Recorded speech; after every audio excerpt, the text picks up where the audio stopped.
اور جب موسیٰ نے اپنے شاگرد سے کہا کہ جب تک میں دو دریاؤں کے ملنے کی جگہ نہ پہنچ جاؤں ٹلنے کا نہیں، خاص صدیوں چلتا رہوں، پھر جب وہ دونوں ان دریاؤں کے سنگم پر پہنچے تو اپنی مچھلی بھول گئے۔ پھر اس مچھلی نے دریا میں سرنگ کی طرح اپنا رستہ بنا لیا۔ جب آگے چلے تو موسیٰ نے اپنے شاگرد سے کہا کہ ہمارا کھانا لاؤ، اس سفر سے ہم کو بہت تکان ہو گئی ہے۔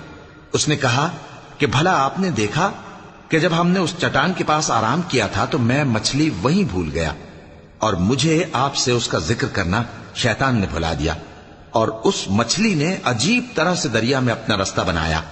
موسیٰ نے کہا یہی تو وہ مقام ہے جسے ہم تلاش کرتے تھے۔ تو وہ اپنے پاؤں کے نشان دیکھتے دیکھتے لوٹ گئے۔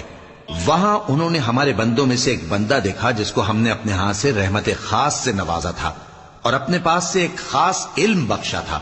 موسیٰ نے ان سے جن کا نام خضر تھا کہا کہ جو علم اللہ کی طرف سے آپ کو سکھایا گیا ہے، اگر آپ اس میں سے مجھے کچھ بھلائی کی باتیں سکھائیں تو میں آپ کے ساتھ رہوں۔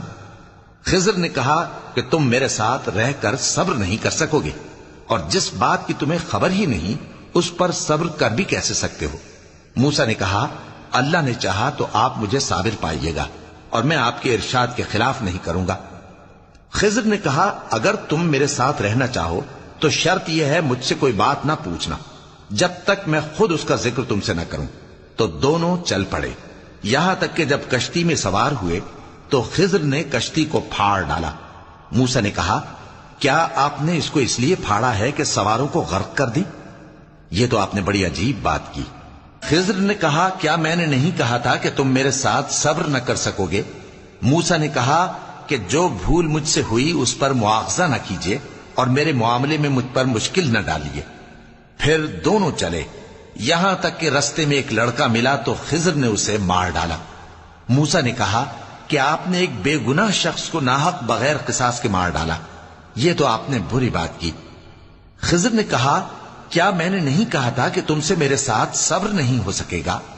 انہوں نے کہا کہ اگر میں اس کے بعد پھر کوئی بات پوچھوں یعنی اعتراض کروں تو مجھے اپنے ساتھ نہ رکھیے گا کہ آپ میری طرف سے عذر کے قبول کرنے میں حد کو پہنچ گئے ہیں۔ پھر دونوں چلے، یہاں تک کہ گاؤں والوں کے پاس پہنچے اور ان سے کھانا طلب کیا۔ انہوں نے ان کی ضیافت کرنے سے انکار کیا۔ پھر انہوں نے وہاں ایک دیوار دیکھی جو گرا چاہتی تھی تو خضر نے اس کو سیدھا کر دیا۔ موسیٰ نے کہا کہ اگر آپ چاہتے تو ان سے اس کا معاوضہ لے لیتے تاکہ کھانے کا کام چلتا۔